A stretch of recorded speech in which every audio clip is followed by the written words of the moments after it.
গৰুৰ খলনি কুৰবানী দিয়ক ছাগলী গৰু কুৰবানী দিয়াৰ বিৰুদ্ধে মাত মতাৰ সাহস নাই কংগ্ৰেছৰ গৰু শুভচিন্তক হৈছে বিজেপি জীয়াই থকা গৰুতকৈ কুৰবানী দিয়া গৰুৰ বিৰুদ্ধে কথা কোৱাৰ সাহস নাই কংগ্ৰেছৰ আৰু এনেদৰে গৰুক লৈ ৰাজনীতি কৰা বুলি মন্তব্য কৰিছে অসমৰ মুখ্যমন্ত্ৰী ডক্টৰ হিমন্ত বিশ্ব শৰ্মাই কংগ্ৰেছক পুনৰ কটাক্ষ কৰি কেইবাটাও বিস্ফোৰক মন্তব্য কৰিলে মুখ্যমন্ত্ৰী গৰাকীয়ে এই সন্দৰ্ভত সবিস্তাৰ লৈ আছো সমূহ দৰ্শকলৈ এই মুহূৰ্তৰ এক গুৰুত্বপূৰ্ণ খবৰ গৰুৰ খলনি কুৰবানী দিয়ক ছাগলী গৰু কুৰবানীৰ ওপৰত মাত মতাৰ সাহস নাই কংগ্ৰেছৰ ইছলামে কেতিয়াও গৰুৰ কুৰবানীক মান্যতা দিয়া নাই গৰুৰ শুভচিন্তক কেৱল বিজেপি কংগ্ৰেছক চ্যালেঞ্জ কৰিছে মুখ্যমন্ত্ৰী ডক্টৰ হিমন্ত বিশ্ব শৰ্মাই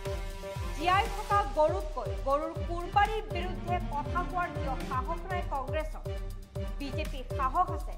গৰুৰ খলনি ছাগলী কুৰবানী দিয়াৰ কথা ক'বলৈ গৰু কুৰবানীক লৈ পুনৰ মুখ্যমন্ত্ৰীৰ তীব্ৰ প্ৰতিক্ৰিয়া পুনৰ কংগ্ৰেছক কটাক্ষ কৰি কেইবাটাও বিস্ফোৰক মন্তব্য কৰিলে মুখ্যমন্ত্ৰী ডক্টৰ হিমন্ত বিশ্ব শৰ্মাই কংগ্ৰেছে 7 জনম ললেও মুছলমানক ছাগলী কুৰবানী দিবলৈ কোৱাৰ সাহস নাই গৰুৰ কুৰবানীৰ ওপৰত মাত মতাৰ সাহস নাই কংগ্ৰেছৰ গৰুৰ শুভচিন্তক কেৱল বিজেপিহে গৰুৰ ৰাজনীতি কৰি লাভ নাই এতিয়া কংগ্ৰেছৰ কিয়নো জীয়াই থকা গৰুতকৈ গৰুৰ কুৰবানীৰ বিৰুদ্ধে মাত মতাৰ সাহস নাই কংগ্ৰেছৰ বিজেপিৰ সাহস আছে বাবে গৰুৰ খলনি ছাগলী কুৰবানী দিয়াৰ কথা ক'বলৈ সাহস আছে বিজেপিৰ কুৰবানীৰ ওপৰত মাত মতাৰ সাহস নাই কংগ্ৰেছৰ আৰু এনেদৰে কংগ্ৰেছক চ্যালেঞ্জ কৰিছে অসমৰ মুখ্যমন্ত্ৰী ডক্টৰ হিমন্ত বিশ্ব শৰ্মাই শেহতীয়াকৈ গৰুৰ কুৰবানীক লৈ তথা গৰু খুটিক লৈ কেইবাটাও বিতৰ্কৰ সৃষ্টি হৈছিল অসমত তেনে সময়তে বিশেষকৈ ইছলাম ধৰ্মাৱলম্বী লোকসকলৰ যি কুৰবানীৰ নিয়ম আছে সেই গৰুৰ কুৰবানীৰ নিয়মক লৈ অসমৰ মুখ্যমন্ত্ৰী গৰাকীয়ে কেইবাটাও বিস্ফোৰক মন্তব্য কৰিছিল আৰু পুনৰ কংগ্ৰেছক কটাক্ষ কৰি তেনেধৰণৰ আকৌ পুনৰ প্ৰতিক্ৰিয়া প্ৰকাশ কৰিছে মুখ্যমন্ত্ৰী গৰাকীয়ে তেখেতে কৈছে যে গৰুৰ খলনি কুৰবানী দিয়ক ছাগলী আৰু গৰুৰ কুৰবানীৰ ওপৰত মাত মতাৰ সাহস নাই কংগ্ৰেছৰ ইছলামে কেতিয়াও গৰুৰ কুৰবানীক মান্যতা দিয়া নাই আৰু জীয়াই থকা গৰুতকৈ গৰুৰ কুৰবানীৰ বিৰুদ্ধে কথা কোৱাৰ কিয় সাহস নাই কংগ্ৰেছৰ কংগ্ৰেছে কিয় গৰুৰ কুৰবানীৰ ক্ষেত্ৰত কিয় মাত মতাৰ সাহস কৰা নাই এনেদৰে কংগ্ৰেছক কটাক্ষ কৰি তীব্ৰ প্ৰতিক্ৰিয়া প্ৰকাশ কৰিছে মুখ্যমন্ত্ৰী ডক্টৰ হিমন্ত বিশ্ব শৰ্মাই উদালগুৰিত মুখ্যমন্ত্ৰী ডক্টৰ হিমন্ত বিশ্ব শৰ্মা উপস্থিত হৈছিল আৰু সেই অনুষ্ঠানত গীৰগাই তথা গৰুখুটি প্ৰকল্পক লৈও তথা গৰু কুৰবানীক লৈও মুখ্যমন্ত্ৰী গৰাকীয়ে কেইবাটাও প্ৰতিক্ৰিয়া প্ৰকাশ কৰিছিল তেখেতে কৈছে যে কুৰবানীৰ ওপৰত কংগ্ৰেছৰ মাত মতাৰ সাহস নাই আৰু এনেদৰে কংগ্ৰেছক কটাক্ষ কৰি কেইবাটাও বিস্ফোৰক মন্তব্য কৰিছে অসমৰ মুখ্যমন্ত্ৰী ডক্টৰ হিমন্ত বিশ্ব শৰ্মাই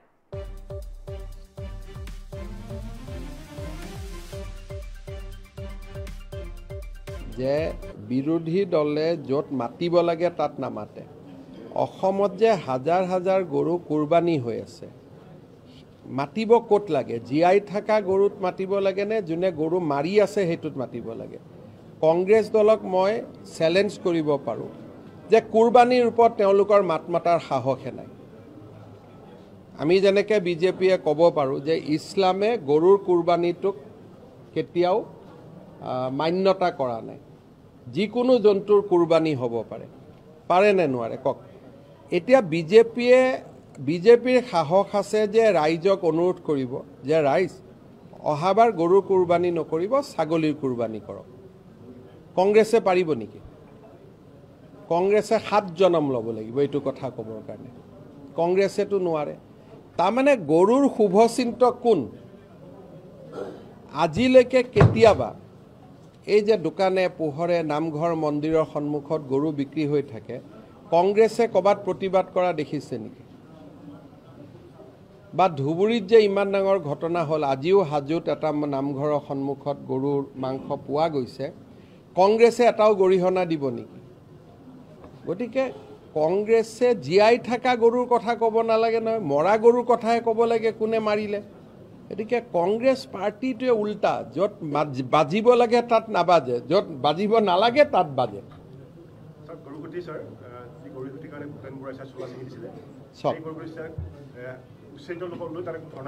কংগ্ৰেছৰ লক্ষ্য হ'ল যে গৰুখুটি প্ৰকল্পটো যাতে বন্ধ হয়,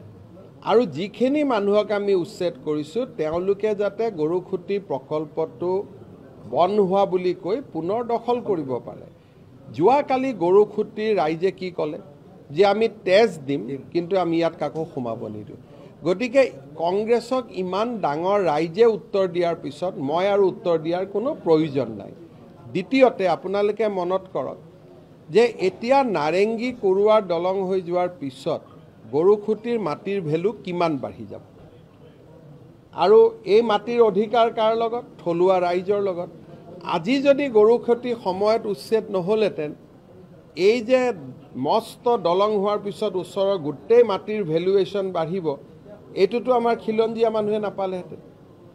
এতিয়া গৰুখুটিৰ ভিতৰত অকল এগ্ৰিকালচাৰে নহয়, দুদিন পিছত গৰুখুটিত চৰকাৰী প্ৰকল্পও কৰিব পৰা হ'ব। বোলে উদ্যোগ এটা আনিব লাগে, উদ্যোগো আনিব পাৰিব, মাটি আছে। ক'ৰবাত বোলে এখন হস্পিটেল কৰিব লাগে, তাকো কৰিব পাৰিব, কাৰণ গুৱাহাটী ওচৰ হ'ব, মঙলদৈ ওচৰ হ'ব। সেইকাৰণে মই ভাবোঁ যে কংগ্ৰেছ দলে বুজি পাইছে যে আমাৰ প্লেনবিলাক চব ফেইল। আৰু আপোনালোকে দেখিছে যে গৰুখুটি আজি প্ৰকল্পটো প্ৰায় লাভৰ মুখলৈকে আহি আছে, কিন্তু মই লাভ বিচৰা নাই, মই মাত্ৰ মাটিটো ৰক্ষণাবেক্ষণহে বিচাৰিছোঁ। লাভটোতো আহিব মাটিৰ ভেলুৱেশ্যন দি। সেইকাৰণে মোক কোনেও এইটো মোৰ লক্ষ্য নহয় যে গৰু খেতিৰ শাক চব্জি বিকি কোনোবাই প্ৰফিট কৰিব লাগে। প্ৰফিট কৰিবৰ কাৰণে আকৌ খাৰুপেটীয়াৰ দৰে তাত ভেজাল ফাৰ্টিলাইজাৰ মাৰিব লাগিব, তেতিয়াহে গৈ চব্জিৰ প্ৰফিট হ'ব, নহ'লে প্ৰফিট নহয়। কিন্তু প্ৰফিট ক'ৰ পৰা হ'ব? মাটিৰ ভেলুৱেশ্যনটোৰ পৰা। মথাউৰি হ'ব, ৰাস্তা হ'ব, মাটিৰ ভেলুৱেশ্যন বাঢ়িব। গতিকে গৰুখুটিৰ উচ্ছেদৰ সময়ত তাৰ মাটিৰ দাম যদি আজি 1 টকা আছিলে,